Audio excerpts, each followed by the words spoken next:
Hello folks, how you doing? It's Stephen here from ggsgamer in the middle of the EGX Expo here in Lost Quark in London. I'm joined with Kevin from Italic Pig. How you doing? Not too bad. A little bit sore throat from a couple of days of shouting at people about the game, but overall doing all right. It's been really warm here as well. It's been like unbelievably like...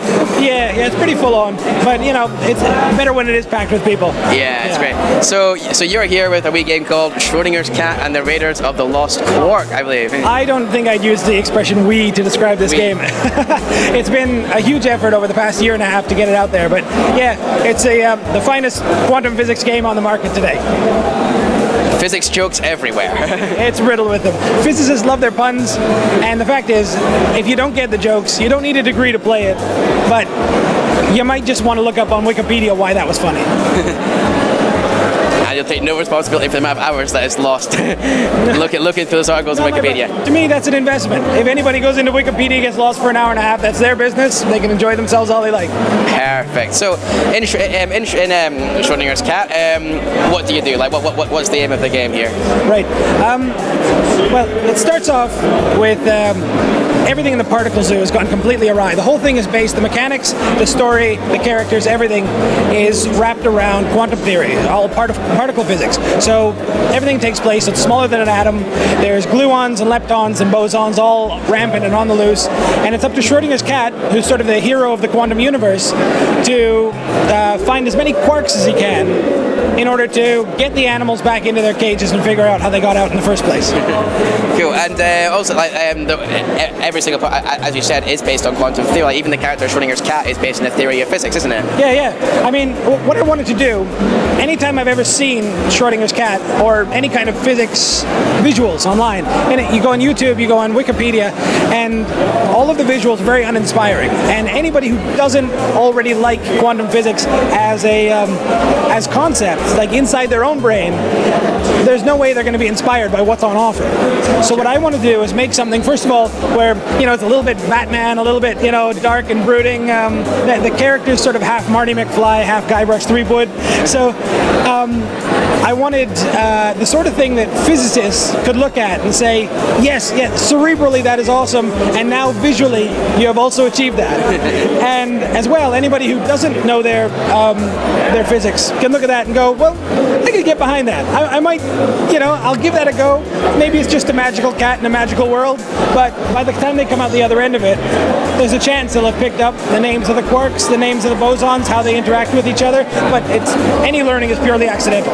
Definitely, yeah. I mean, like, I remember back in my high school days, there was a wee textbook called, hiding in one back corner that the teachers loved to pick out, called Physics is Fun. And it was a very old, like, early 70s book with no pictures, just like walls of text, and they're like, everyone just like... But I think that, like, I mean, with Schrödinger's cat, I mean, that's like a sort of a visual version of that textbook that actually makes it fun, I suppose. It actually is fun, yeah. I mean, I don't think anybody's ever actually learned anything from edutainment, and I never set out doing this to make edutainment. I made out to make something that's completely self-serving. I love physics. I know there's a huge group of people who love it as well. Well, I can't say huge, but there's a decent, you know, it's becoming cooler. You know, it's becoming more mainstream with, you know, the Higgs boson being on the front page and the, you know, the Big Bang Theory being a really popular show. So, and events like this, you know, geek culture is becoming a lot sexier than it used to be.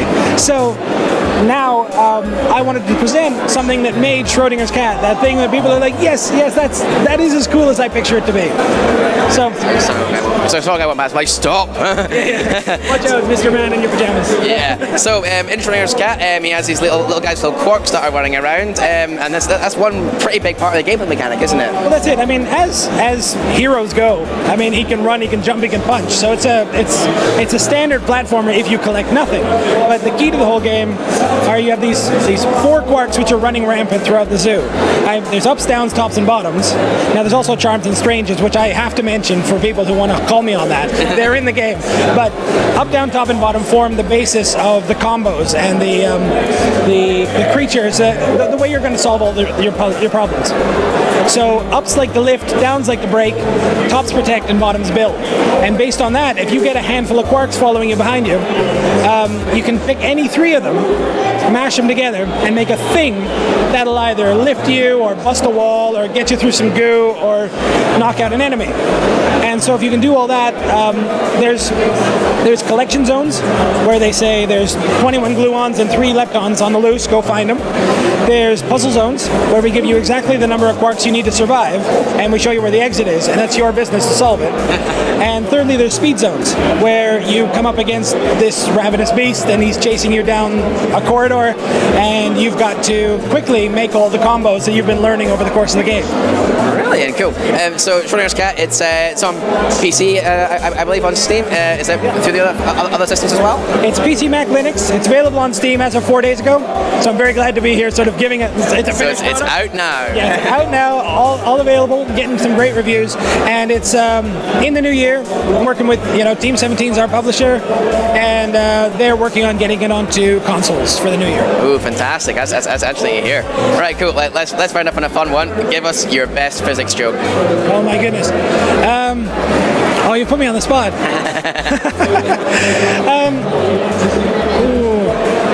Well, that's it. You kicked it off with a neutron joke. I couldn't do that. I did kick off with the neutron neutrino. You did the neutrino joke, which was actually a neutron joke. It was, yeah, I did it wrong, and I got told off for it. Also, I believe you put on your site that it was a Henry Schrödinger, who I've never heard of. So, but it's Erwin, who was the Schrödinger.